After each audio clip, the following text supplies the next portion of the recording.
hari ni saya ada Charlie ST12 datang lagi. Dia order 3 king crab terus. Dia tak cakap banyak, dia terus order 3.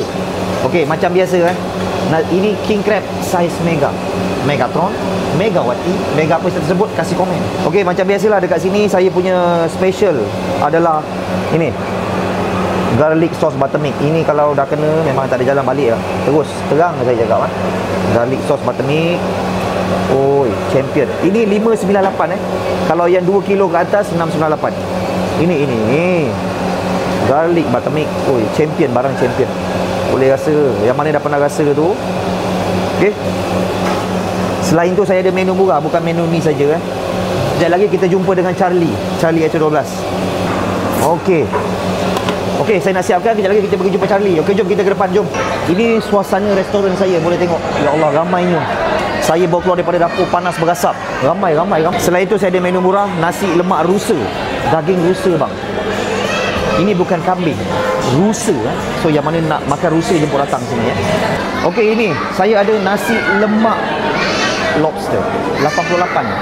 Nasi lemak udang galang 29.90 sen. Okey, ini nasi lemak siakap 35.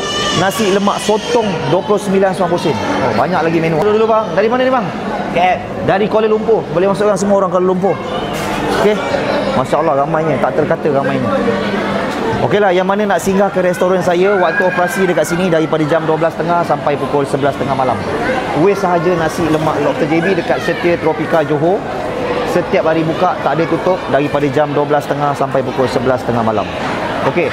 So kalau belum follow, saya nak mohon korang follow akaun saya, grow akaun saya, dan ada berita baik untuk kalau korang ada gaut, asam urat, jangan lupa dapatkan ini HW Beauty Herbs 35, yang mana selalu ada sakit kepala, sakit lutut, sakit pinggang, sakit bahu, mana-manalah. Jangan lupa dapatkan ini, boleh dapatkan dekat saya punya restoran, dekat kaunter 35. Okey, dan tolong komen salah ke tidak seumur hidup sekali makan king crab. Kalau salah, komen salah. Kalau tak salah, komen tak salah. Ini king crabnya. Itu king crabnya, kasih hantar. Oi, besarnya.